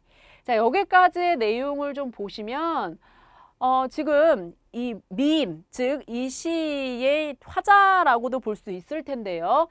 자, 여기 나와 있는 이 미인과 관련해서는 상당히 좀 그 화려하면서도 아름다운 그런 이미지들을 강조하고 있는 것을 볼 수가 있습니다. 자, 그런데요. 자, 갑자기 여기에서 맥락이 좀 달라졌죠. 거미줄은 난간 너머에서 춤춘다라고 했거든요. 거미줄은 보통 이제 인적이 드문 곳, 이런 곳에 쳐지는 거죠. 지금 이 집에 찾아와야 될 사람이 찾아오지 않고 있구나라는 상황을 알 수가 있습니다. 이 집에 오지 않고 어디로 갔느냐? 뉘집 연못가에서 풍악소리 울리나 금술잔에 담긴 좋은 술을 달이 비춘다. 자, 지금 이 집에 와야 될 님이 다른 곳에서 풍악을 즐기고 있구나. 자, 이것을 우리가 여기에서 확인을 해볼 수가 있죠. 중요한 건 여기입니다. 시름겨운이는 외로운 밤에 잠 못 이루는데 새벽에 일어나니 비단수건에 눈물이 흥건하네. 자, 비단수건이 있으면 무엇합니까? 이걸 눈물로 적시는 것을. 자, 앞에서 얘기했던 그 화려한 모양새가 오히려 더 처연하게 느껴지는 그런 장면입니다. 자, 지금 와야 될 님이 오지 않고 혼자 그 시름겨운 밤을 보내고 있습니다. 그래서 잠을 이루지 못한다라고 했거든요. 자, 여기 지금 금슬지락 같은 경우에는 이것은 검은고와 비파가 조화로운 소리를 낸다라는 뜻으로 부부간의 사랑을 이루는 말입니다. 여기서는 부부간의 사랑을 하고 있는 게 아니죠. 남편이 들어오질 않는 거죠. 자, 그 다음에 전전불매. 아마 여러분들 전전반측이라는 말 많이 들어보셨을 겁니다. 누워서 몸을 이리저리 뒤척이며 잠을 이루지 못하는 상황을 이야기합니다. 전전반측이 더 좀 익숙한 그런 한자성어이실 거예요. 그래서 이것도 좀 같이 알아두셔야 되겠고요. 자, 그 다음에 금이야행 같은 경우에는 비단 옷을 입고 밤길까지 다니는 그런 모습을 나타내는데요. 자랑삼아하지 않으면 생색이 나지 않는다라는 것을 나타내는 말이고요. 맥수지타는 아마 시와 관련해서 많이 들어보셨을 겁니다.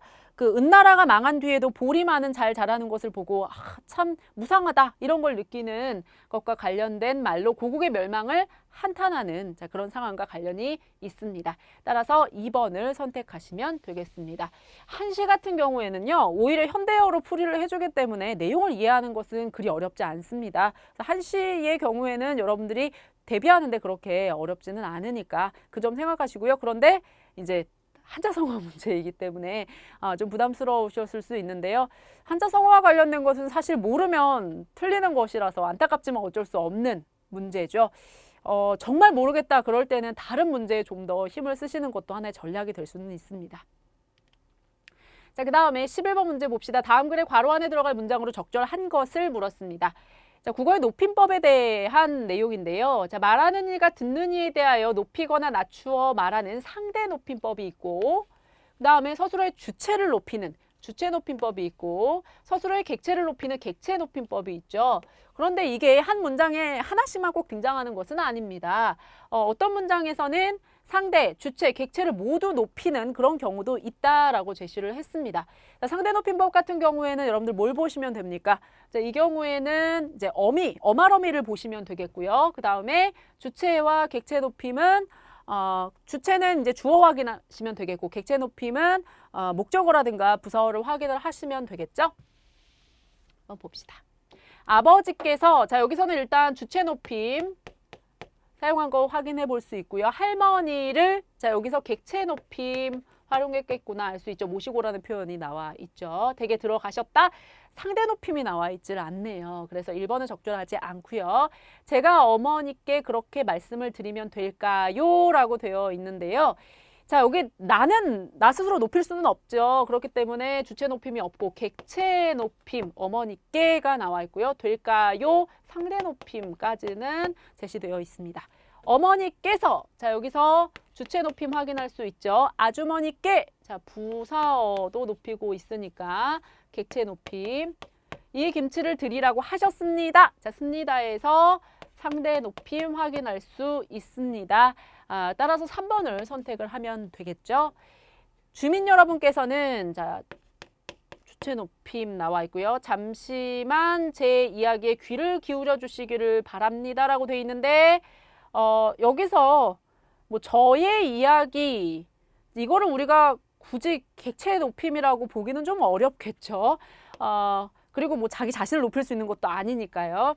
자, 그 다음에 기울여 주시기 바랍니다. 상대 높임까지는 나와 있는 것을 볼 수가 있죠.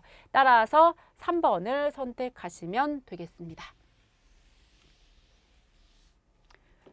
자, 그 다음에 12번을 봅시다. 다음 글의 특징으로 적절하지 않은 것을 물었는데요. 신동엽의 이야기하는 쟁기꾼의 대지라는 시가 나와 있습니다. 신동엽 시인의 시는 여러분들이 많이 공부를 하셨을 텐데요. 이 시 같은 경우에는 그런데 공부를 하신 분이 거의 없을 것 같습니다. 좀 낯설게 느껴지셨을 텐데요. 신동엽 시인이 등단을 한 시거든요. 그런데 사실 여러분들이 잘 알고 있는 신동엽 시인의 시들과 맥락이 아주 다르지는 않아서 그런 차원에서 이해를 하시면 좀 또 그렇게 어렵지 않게 접근을 하실 수가 있습니다. 여기에서도 뭔가 부정적인 대상에 대해서 제시를 하고 그리고 그 부정적인 대상을 어떻게 하자, 좀 타파하자 이런 입장을 보여주고 있다고 할 수 있는데요. 자, 민주 세력을 위협하는 어떤 기회주의자들 뭐 이런 사람들에 대해서 좀 배격하자라는 그런 입장에 깔려 있다고 볼 수가 있습니다. 4.19 혁명을 체험한 이 시인이 그런 것들을 반영해서 지은 시라고 할 수가 있거든요. 뭐 고전적인 질서를 타파하고 어떤 체제를 개혁할 것을 염원하는 그런 마음이 담겨 있는 시라고 볼 수 있겠습니다. 자, 근데 여기에서는 지금 어떤 그 표현 방법과 관련된 것, 내용과 관련된 것을 좀 같이 묻고 있기 때문에 그런 것들을 좀 확인을 하면서 문제를 풀어봅시다. 직설적인 어조로서 메시지를 전달하고 있다라고 했는데 직설적이라는 것을 우리가 어디서 확인할 수 있습니까? 보통 어미에서 확인을 할 수 있습니다. 여기 보시면 가리워진 안개를 걷게 하라. 춧가래를 밀어 바다로 몰아 넣라. 자, 이게 어떻게 발음해야 되나요? 얘가 지금 어법상 맞는 표현은 아닌데 넣어라 라고 하는 것보다 오히려 좀 더 단호하게 느껴지는 표현이죠. 자, 그리고 흐르게 하라, 몰아 넣라. 자, 지금 이런 것들을 계속 강조함으로써 어떤 것을 해야 한다라는 메시지를 강하게 전달하고 있는 것을 볼 수가 있습니다. 자, 그 다음에 고전적인 질서를 통해 새로운 희망을 추구하고 있다라고 했는데 여기 지금 보시면 전통은 궁궐안에 산전이 되고 조작된 권위는 주의를 침식한다라고 했거든요. 여기서 어떤 고전적 질서에 대해서 어떻게 이야기하고 있습니까? 이것은 부정적인 것이다. 그렇기 때문에 이런 것들을 우리가 뛰어넘어야 한다라고 인식하고 있는 것을 살펴볼 수 있습니다. 그래서 국경이며 탑이며 1만년 울타리며 1만년 울타리라는 것은 그 오랫동안 우리가 유지해온 그런 것들을 이야기하는 거겠죠. 춧가래 밀어 넣어 바다로 몰아 넣라. 자, 지금 여기서 보시면 이런 것들에 대해서 어떻게 하라고 하고 있습니까? 이런 것들은 다 없애야 할 것으로 보고 있는 거죠. 자, 이런 부정적인 것들에 대해서 타파해야 한다고 이야기하고 있기 때문에 이것을 통해 새로운 희망을 추구한다라는 것은 적절하지 않습니다. 따라서 적절하지 않은 건 2번을 선택하시면 되겠죠. 나머지 것들도 한번 확인을 해봅시다. 인위적인 것과 자연적인 것이 대조적으로 제시되고 있다라고 했는데요. 자, 한번 봅시다. 가리워진 안개를 걷게 하라. 국경이며 탑이며 어용하게 울타리며 춧가래 밀어 넣어 바다로 몰아 넣으라 라고 했는데 자, 국경, 탑, 어용하게 울타리 뭐 이런 것들은 다 인위적인 것이라고 볼 수가 있겠죠. 이런 것들은 다 몰아 넣어라 라고 이야기를 했고요. 자, 하여 하늘을 흐르는 날새처럼 한 세상 한 바람 한 햇빛 속에 만 가지와 만 노래를 한 가지로 흐르게 하라 라고 했거든요. 자, 날새처럼 해야 한다라는 것은 이것에 대해서 긍정적으로 보는 거고요. 바다로 몰아 넣으라고 하는 것은 이것에 대해서 부정적으로 인식하는 거죠. 즉, 자, 이런 부정적인 대상 그리고 이런 긍정적인 대상. 자, 이것의 대조가 나타나는 것을 우리가 확인해 볼 수 있습니다. 따라서 3번 적절하다고 볼 수 있겠습니다. 자, 그 다음에 농기구의 상징을 통해 체제개혁을 역설하고 있다라고 했는데 여기 보시면 지금 죽가래 밀어. 자, 이것이 등장하는 것을 볼 수가 있죠. 가래가 어떤 도구인지 아시나요? 요새는 이제 눈 치울 때 많이 볼 수 있는데요. 자, 원래는 이제 농기구죠. 이것을 통해서 하는 일이 뭡니까? 부정적인 것들을 바다로 몰아넣는 일이잖아요. 즉 어떤 개혁을 하는 도구로서 이것을 제시하고 있는 것을 볼 수가 있습니다. 따라서 4번은 적절한 것으로 보셔야겠죠. 13번 문제 보겠습니다. 기억에서 리을 중 서술자가 개입되어 있지 않은 것을 물었는데요. 이 서술자의 개입이 고전소설의 중요한 특징 중에 하나죠. 고전소설에서 보면 등장인물의 행동이라든가 태도 내지는 사건의 흐름 이런 것들과 관련해서 서술자가 직접 평을 한다거나 하는 내용이 등장하는 것을 볼 수가 있습니다. 그런 것을 우리가 서술자의 개입이라고 하는데요. 자, 여기 지금 춘향전에 이 대목에서는 어떤 서술자의 개입이 나와 있는지 확인을 해보죠. 우선 이 장면이 어떤 것인지부터 간단히 살펴보겠습니다. 춘향이는 사령이 오는지 군노가 오는지 모르고 주야로 도련님을 생각하며 우는데 라고 했거든요. 자, 지금 춘향은 이미 이몽룡과 헤어진 상황입니다. 이몽룡은 새로 발령을 받아서 떠나는 아버지를 따라 한양으로 갔죠. 그리고 이 새롭게 이제 신관사또가 부임을 했고요. 춘향은 이렇게 이몽룡과 생이별을 하고 슬퍼하고 있는 상황입니다. 그런데 이 신관사또 변학도가요, 얼마나 사리사욕만 추구하는 사람인지 오자마자 먼저 한다는 일이 이 관귀의 명부를 확인을 해서 그 지역의 관귀들을 다 불러들이는 일을 합니다. 근데 이 춘향 같은 경우는 이번에 따라서 좀 다르게 설정되어 있기는 하지만 어쨌든 나는 관귀로 살지 않겠다라고 하고 이제 뇌물을 주고 그 명부에서 몰래 빼죠. 그런데 그게 통하지 않습니다. 그래서 결국에는 이제 잡혀가게 되는데요. 자, 그런 일들을 앞두고 있는 상황입니다. 그런데 이제 춘향이 뭐 그런 것들을 신경 쓸 겨를이 없습니다. 다만 이 자기의 사랑하는 정인 이몽룡과 헤어진 것을 슬퍼하고 있는 그런 상황이라고 볼 수가 있겠죠. 봅시다. 생각지 못할 우환을 당하려 하니 소리가 화평할 수 있겠는가라고 했습니다. 자, 지금 여기에서 보시면요. 이 춘향이 우는 소리가 얼마나 슬픈지 지금 이렇다라고 서술자가 평을 하고 있는 부분이라고 할 수가 있겠죠. 보고 듣는 사람의 심장인들 안이 상할 것인가, 이것도 서술자 입장에서 춘향이 얼마나 슬픈 상황인지를 보여주고 있는 겁니다. 한양 계신 우리 낭군 나와 같이 그리워하는가, 무정하여 아주 있고 나의 사랑 옮겨다가 다른 님을 사랑하는가 라고 했거든요. 자, 지금 여기에 보니까요, 이 낭군을 우리 낭군이라고 표현을 했고, 그리고 나와 같이라고 이야기한 걸 봤을 때 이걸 춘향의 입장에서 한 말입니다. 결국 이거는 서술자가 개입되어 있는 것이 아니라 춘향이 하는 말 뭐 이런 것을 옮긴 것이라고 할 수가 있겠죠. 이렇게 한참을 서럽게 울 때 사령되기 춘향의 슬픈 목소리를 들으니 목석이라도 어찌 감동을 받지 않겠는가. 자, 사령이 감동을 받을 수밖에 없다라는 것을 서술자 입장에서 제시하고 있는 거죠. 따라서 세 번째 디귿을 선택하시면 되겠습니다. 답 3번 고르시면 되겠죠? 자, 그 다음에 14번입니다. 다음 글에 대한 설명으로 옳지 않은 것을 물었습니다.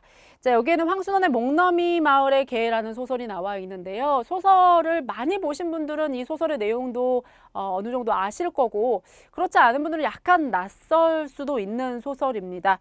이 소설 같은 경우에는 그 만주로 가는 길목에 있는 그 목너미 마을이라는 곳을 배경으로 해서 어떤 신둥이라는 그 떠돌이 개에 대한 이야기를 하고 있는데요.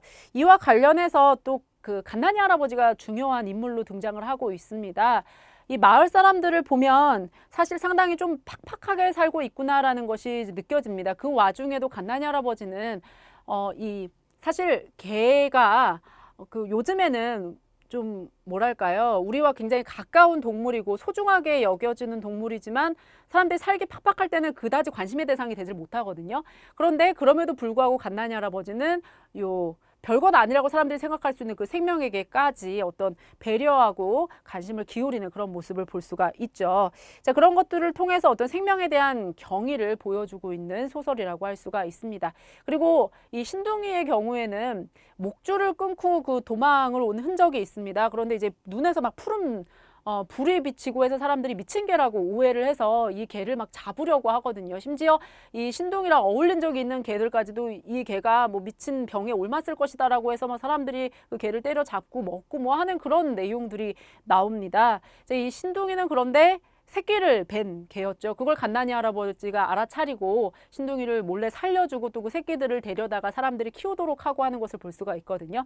그런 것들을 보았을 때 어떤 한민족의 순환을 신둥이를 통해서 또 보여준다고 할 수가 있고요. 그리고 그런 과정에서 끝까지 그 살아남으려는 어떤 생명력 이런 것들을 함께 보여준다고 할 수 있겠죠.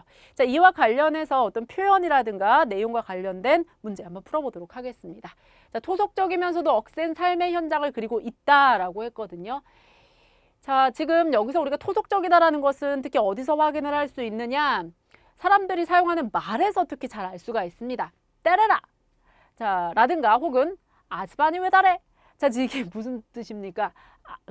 아저씨가 그랬어요? 뭐 아저씨예요? 뭐 이런 말을 지금 이런 식으로 표현을 한 거죠. 여기에서 지금 배경이 되고 있는 이 마을이 평안도에 있는 마을입니다. 만주로 가는 길목에 있다고 했으니까 국경 지역이죠. 그래서 이런 어떤 사투리, 지역 방언을 사용하는 것에서 토속적이다라는 걸 우리가 확인을 할 수가 있고요. 그리고 사람들이 어때요? 막 눈에 불을 켜고 모여가지고 개를 잡으려고 몽둥이를 들고 막 이렇게 하는 장면을 봤을 때 상당히 좀 억센 그런 모습을 느낄 수가 있습니다.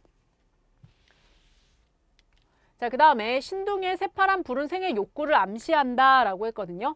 문득 갓난이 할아버지는 이런 새파란 불이란 눈앞에 있는 신둥이에게 한 마리의 몸에서 나오는 것이 아니고 여럿의 몸에서 나온 것이 합쳐진 것이라는 생각이 들었다. 말하자면 지금 이 신둥이의 뱃속에 든 새끼의 목까지 합쳐진 것이라는, 즉 요 새파란 불이라는 것은 신둥이가 뭐 미쳐서 불이 난다 이런 게 아니라 갓난이 할아버지가 판단을 했을 때는 새끼들을 살리기 위한 어떤 그 강한 열정 이런 것이다라고 판단을 한 거죠. 목줄을 끊고 도망을 가고 또 사람들을 피해 다니고 했던 그 신둥이의 행동들은 자기 새끼를 살리기 위한, 보호하기 위한 그런 행동이었다라는 걸 여기서 알 수 있습니다. 자, 새파란 불이라는 뭐랄까요? 다소 약간 섬뜩하게 느껴지기도 하는 이 강렬한 느낌의 장치를 통해서 이런 생의 욕구, 생명력 이런 것들을 표현한 것이라고 볼 수가 있겠죠.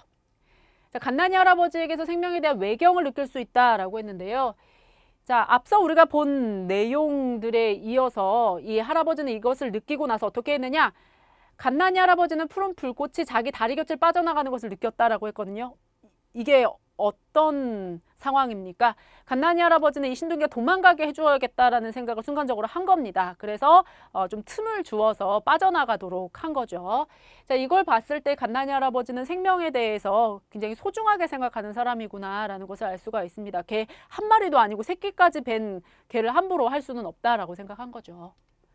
동장내 절가는 갓난이 할아버지의 행동에 동조하고 있다라고 했는데 이 절가는 머슴을 이야기하는 거고요. 한번 봅시다. 갓난이 할아버지가 이 신둥이를 보내주고 나서 누구의 입에선가 누가 빈틈을 냈어? 하는 흥분에 찬 목소리가 들렸고 거 누구야? 하고 못마땅해 하는 말소리 속에 갓난이 할아버지 턱 밑으로 디미는 얼굴이 있어서 동장내 절가가 아즈바니 왜 다래? 하는 것을 볼 수가 있습니다. 즉 아저씨가 그랬어요. 왜 그랬어요? 이런 식으로 따지는 모습이라고 볼 수가 있겠죠. 결국 동조하고 있는 것이 아니라 비난하고 있다라고 볼 수 있기 때문에 4번을 선택하시면 되겠습니다. 자, 그 다음 15번 보겠습니다. 여기에 나와 있는 내용은 여러분들이 다소 좀 낯설게 느낄 수도 있는 자료인데요. 예전에 그 소설을 향유했던 사람들이 누구인가라는 것을 보여주는 자료들이라고 볼 수가 있습니다. 자, 그리고 예전 사람들에게 소설을 읽기라는 게 어떤 의미였는지 이런 것들을 우리가 파악할 수 있는 자료이기도 하거든요. 한번 봅시다. 가와 나를 통해서 추정하기 어려운 내용을 물었습니다. 각 선택지를 보면서 내용과 연결 지어 보죠. 상층 남성들은 상중의 예법에 대해 매우 엄격하였다라고 했는데요. 여기 한번 봅시다. 찬성홍 형제가 정경 부인의 상을 당했을 때 부윤공의 부인이 언문소설을 읽다가 예전에는 이제 보통 사람들이 소리를 내서 읽었으니까 그 소리가 밖으로 들립니다. 그러자 찬성공이 기뻐하지 않으며 제수를 계단 아래 서게 하고 부녀자의 무식을 심하게 책망할 필요는 없지만 어찌 상중에 있으면서 예의에 어긋난 책을 소리내어 읽어 스스로 평민과 같아지려 할 수 있는가? 라고 꾸짖었답니다. 요즘 같으면 사실 재수를 이렇게 혼낸다 그러면 형제 간의 싸움이 날 일처럼 보일 수 있지만 뭐 예전에는 이런 경우도 있었나 보죠. 어쨌든 이렇게 할 만큼 상중의 예법을 굉장히 중요하게 생각을 한 거죠. 그리고 이 언문 소설을 읽는 것에 대해서 상당히 좀 격이 떨어지는 일 이렇게 생각을 했던 모양입니다. 그래서 스스로 평민과 같아지려 할 수 있는가 뭐 이런 식으로 이야기하고 있는 것을 볼 수가 있죠. 1번은 우리가 확인할 수 있습니다. 자, 그다음 혼자 소설을 보면서 소리내어 읽기도 하였다. 예전에는 이제 음독을 보통 기본으로 했기 때문에 여기서 만약에 소리내어 읽지 않았다면 어떤 걸 읽고 있는지 밖에서 알 리가 없죠. 그런데 소리가 밖으로 들렸다라고 했으니까 2번도 확인할 수가 있습니다. 하층에서도 소설을 창작하는 사람이 많았다. 지금 가나 나나 다 소설을 향유하는 계층에 대해서 이야기를 하고 있는데 소설을 창작하는 계층에 대한 내용은 우리가 확인을 할 수가 없습니다. 따라서 답 3번을 선택하시면 되겠습니다. 사실 소설을 창작하는 계층이 누구였는가에 대해서는 아직 정확하게 밝혀진 바가 없습니다. 왜냐하면 그에 대한 기록이 없거든요. 지금은 소설이 굉장히 사람들이 생각했을 때 무언가 좀 고상한 그런 데가 있는 갈래로 여겨지기도 하지만 예전에는 그냥 한낱 재미거리에 지나지 않았고 보통 상층의 여성들이나 아니면 이제 평민들이 전기수를 통해서 향유하는 정도의 그런 갈래였기 때문에 그 소설을 창작한다라는 것을 공공연히 내놓고 내가 소설을 창작한다라고 하는 사람이 없었어요. 그리고 지금처럼 어떤 뭐 저작권의 개념이 있어서 누가 창작했나 뭐 이런 것들에 대해서 이제 우리가 확실하게 알 수 있는 그런 자료가 있는 경우도 별로 없어서 그러다 보니까 소설을 누가 창작했는지 이런 것들에 대해서 확실하게 단정 짓기가 쉽지 않습니다. 간혹 그 작자가 밝혀진 소설이 있기도 하지만 그에 대해서도 또 논란이 있는 경우가 있고 내지는 그 작자가 창작한 소설이 또 그대로 남아있지 않은 경우도 있고 뭐 여러 가지 상황들 때문에 누가 창작을 했는지에 대해서 확실하게 우리가 계층을 설정하기는 좀 어려운 형편입니다.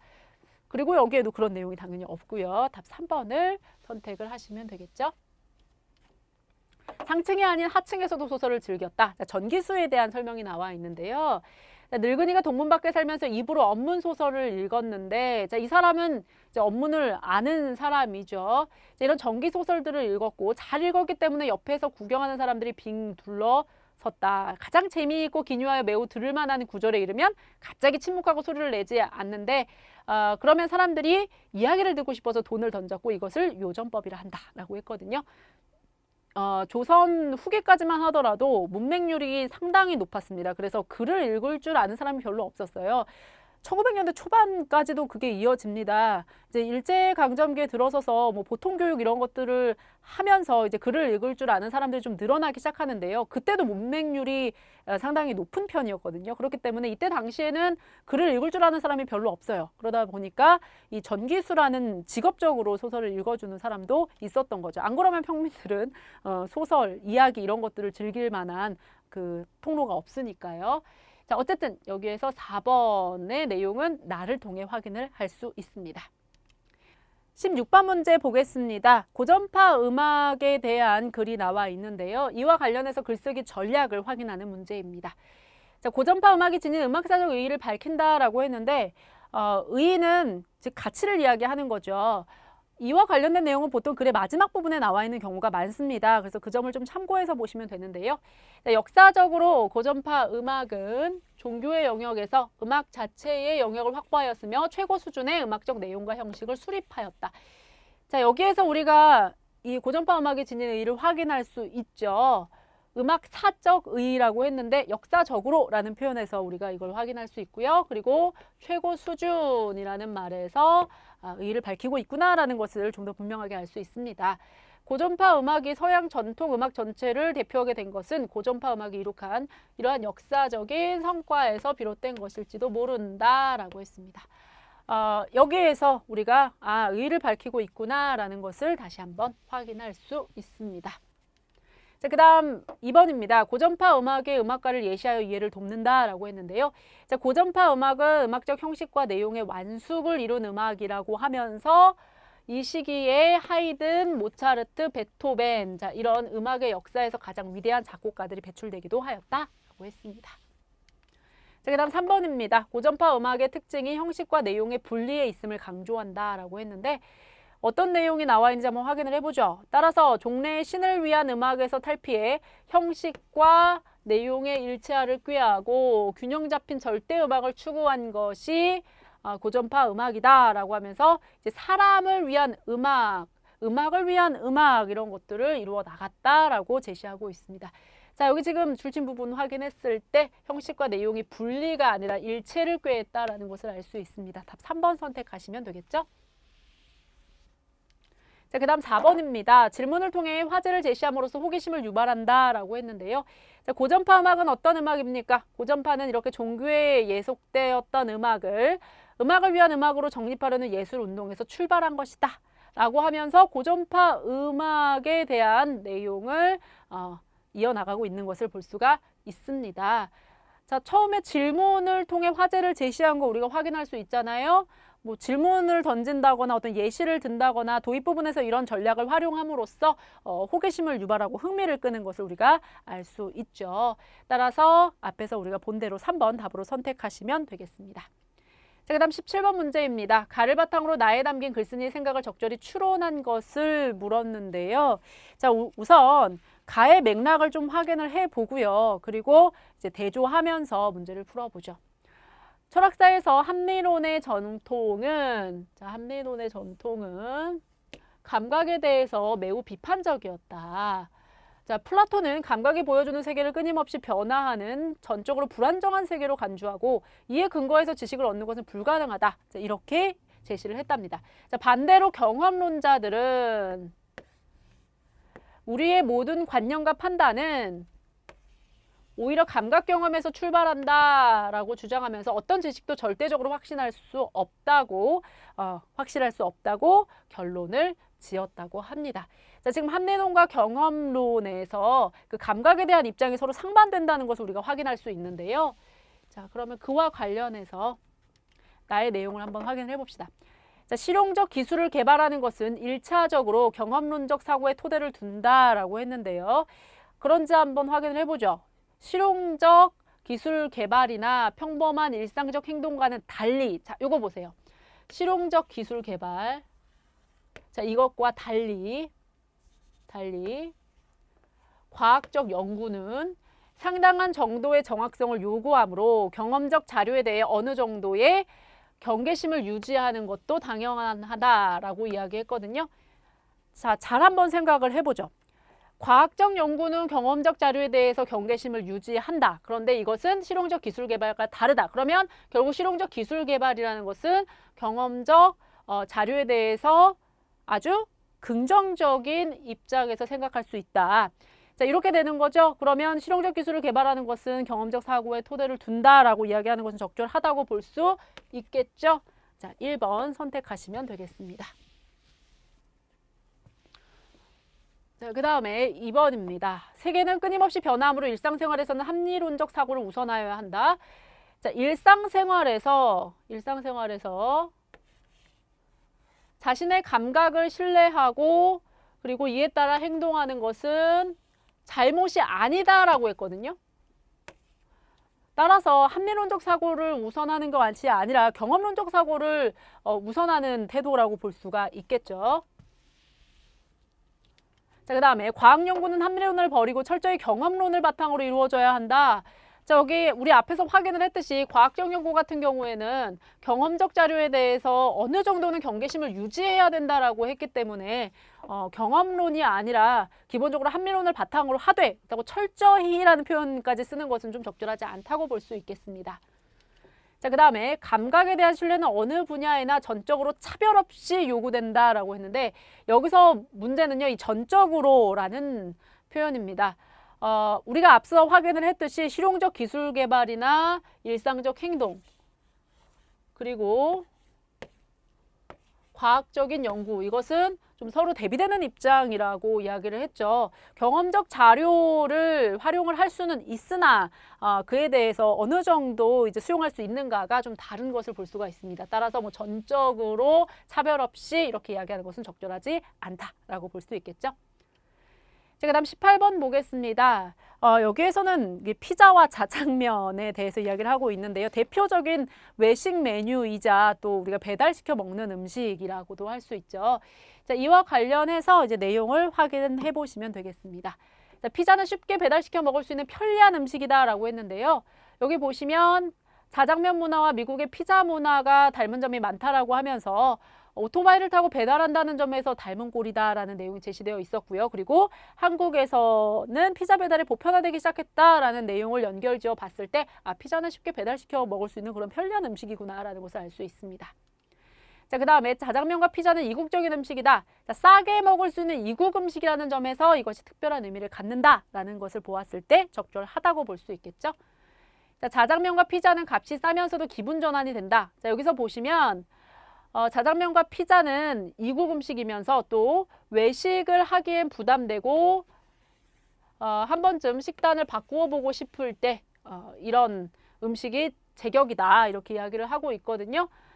자, 여기서 보시면 값이 싸면서도 우리가 한 번쯤 식단을 바꾸고 싶을 때, 즉 기분 전환을 하고 싶을 때 먹을 수 있는 좋은 음식이다라고 제시하고 있는 거죠. 자, 그 다음에 자장면은 특별한 날에 어린이들에게 여전히 가장 사랑받는 음식이다. 자, 졸업식을 마치고 특별한 날이죠.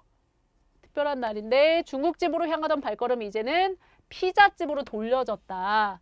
그래서 피자보다 자장면을 좋아하는 아이들을 찾아보기가 힘들다라고 했으니까 자장면이 여전히 가장 사랑받는 음식이다라고 보기는 어렵겠죠. 답 4번 선택하시면 되겠습니다. 내용만 잘 확인하시면 그렇게 어렵지는 않은 문제입니다. 다소 좀 지문이 길다고 느껴지실 수 있는데요. 내용 자체에 어려운 점은 없기 때문에 좀 부담 없이 선택지 보면서 확인하시면 되겠죠. 자, 그 다음 19번입니다. 글의 내용을 구체적으로 설명하기 위한 예로 적절하지 않은 것은 이라고 했는데요. 독해 문제처럼 보이지만 내용을 가만히 보시면 독해가 아니라 문법과 관련된 거죠. 하나의 개념에 2개 이상의 단어가 필요한 것은 아니다. 따라서 동의어는 서로 경쟁을 통해 하나가 없어지거나 혹은 각기 다른 의미 영역을 확보하는 등 다양한 양상을 보인다. 이게 이제 동의 경쟁 혹은 유의 경쟁 이와 관련된 내용이라고 볼 수가 있습니다. 현실 언어에서 동의어로 공존하면서 경쟁을 계속하는 경우가 있으며 한쪽은 살아남고 다른 쪽은 소멸하는 경우도 있습니다. 동의 충돌의 결과 의미 영역이 바뀌는 경우가 있는데 그에 해당하는 것이 의미의 영역이 줄어드는 축소, 의미 영역이 확대되는 경우, 그리고 아예 의미가 달라지는 경우, 자, 이런 것들을 우리가 구별해서 볼 수 있습니다. 그럼 이와 관련된 예들 한번 확인을 해보죠. 자, 가을거지와 추수는 공존하며 경쟁하고 있다라고 했는데요. 둘 다 사용을 하는 말이니까 얘는 이제 동의 경쟁을 한다고 볼 수 있겠죠. 자, 동의 경쟁, 동의 충돌을 하고 있다. 자, 그 다음에 말미는 쓰지 않고 휴가라는 말을 사용하고 있다.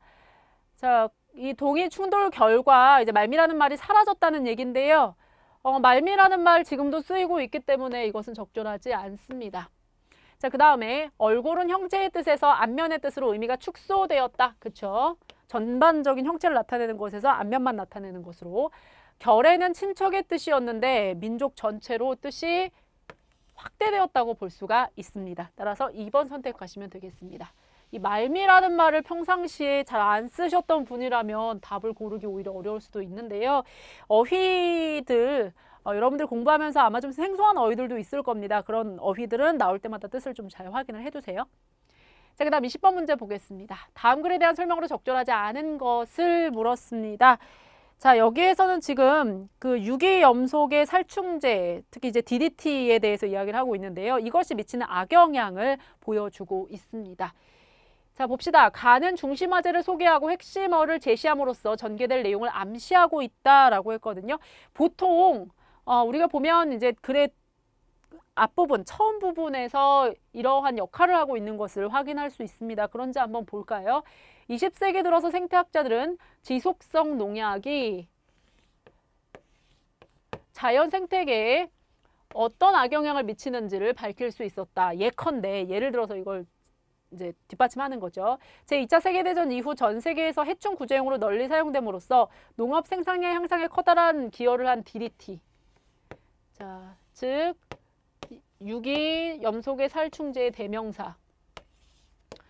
자, 이것이 어떤 문제를 일으키는지 알게 되었다고 이야기하고 있습니다. 자, 여기서 어떤 악영향을 미칠 것인지 뒤에서 제시할 것이다라는 거 우리가 충분히 확인을 할 수가 있죠. 무엇에 대한 내용을 제시할 것인가? 자, 그게 이제 처음 부분에서 반드시 밝혀야 할 내용이죠. 자, 그 다음에 나는 DDT가 끼칠 생태계에 영향을 인과 분석의 방법으로 설명하고 있다라고 했거든요. 자, 원인과 결과의 관계 우리가 어떻게 확인합니까? 보통 접속어를 보면 쉽게 알 수 있는데요. 자, 그런 접속어가 있는지 한번 확인해 볼까요? 쭉 보시면 그래서라는 말이 나와 있는 것을 볼 수가 있습니다. 한번 봅시다. 이 유기염속의 살충제는 물에 잘 녹지 않고 자연에서 햇빛에 의한 광분해나 미생물에 의한 생물학적 분해가 거의 이루어지지 않는다. 그렇다는 얘기는 계속 남아있다는 얘기죠. 그래서 DDT는 토양이나 물속의 퇴적물 속에 수십 년간 축적된다. 자, 이것 때문에 문제가 더 심각해지는 거죠. 자, 그래서라는 표현에서 우리가 이 내용 확인할 수 있습니다. 자, 다는 DDT의 악영향을 제시하고 그것의 사용 금지를 주장하고 있다라고 했는데요. 자, 악영향 제시되어 있는지 한번 봅시다. DDT는 쉽게 분해되지 않아서 결국 물과 공기, 생물체 등을 매개로 세계 전역으로 퍼질 수 있다. 자, 그래서 결국에는 뭐 DDT에 노출된 적이 없는 곳에서도 발견되기도 한다라고 이야기를 하고 있고요. 이러한 생물 농축과 잔존성 때문에 결국 이 사용이 금지됐다. 이렇게 이야기를 하고 있거든요. 생산도 중단되고. 자, 그러면 여기서 DDT가 악영향을 미친다라는 내용 우리가 확인할 수 있는데 사용 금지를 주장하고 있다기보다는 사용이 금지되었다라는 사실을 밝히고 있는 거죠. 따라서 답 3번을 선택하셔야겠습니다. 지금 요거는 우리가 그냥 얼핏 보면 뭐 결국 따지고 보면 주장하는 거 아니겠어? 이렇게 생각하기 쉬운데요. 맥락을 좀 정확하게 파악하시는 것이 중요합니다. 국어 시험에서는요, 오히려 생각을 많이 하다가 틀리는 경우가 있습니다. 정확하게 잘 파악하셔야겠습니다. 라는 환경오염에 대한 경각심을 암시적으로 드러내고 있다. 자, 한번 봅시다. 자, DDT의 생물 농축 현상에서처럼 생태학자들은 한 생물종에 미치는 오염의 영향이 오랫동안 누적되면 결국 전체 생태계를 훼손시킬 수 있다는 사실을 발견했고, 그래서 우리나라에서도 사소한 환경오염의 행위가 장차 어떠한 재앙을 몰고 올 수 있는지에 대한 연구가 활발히 이루어지고 있다. 자, 지금 여기 보시면요, 재앙이라는 표현이 나와 있고요. 그리고 오염의 영향이 누적돼서 전체 생태계를 훼손시킬 수 있다는 내용이 나와 있거든요. 자, 이런 것들을 보았을 때 환경오염이라는 것이 이렇게 심각한 것이다라는 것을 우리가 생각할 수 있게 하죠. 여기에 나와 있는 것은 사실을 제시하고 있는 거지만 이 사실을 통해서 우리에게 전달하고자 하는 의도가 있다는 거죠. 암시적으로라는 표현을 앞에서 우리가 보았던 3번과 대조해서 잘 이해하셔야겠습니다. 자, 여기까지 전체 문제 다 풀어보았습니다. 여러분들에게 필요한 정보를 최대한 드리려고 노력을 했는데 만족하셨는지요? 자, 여러분들 앞으로 공부하는데 조금이나마 힘이 되고 또 여러분들의 꿈을 이루는데 보탬이 되길 바라겠습니다. 감사합니다.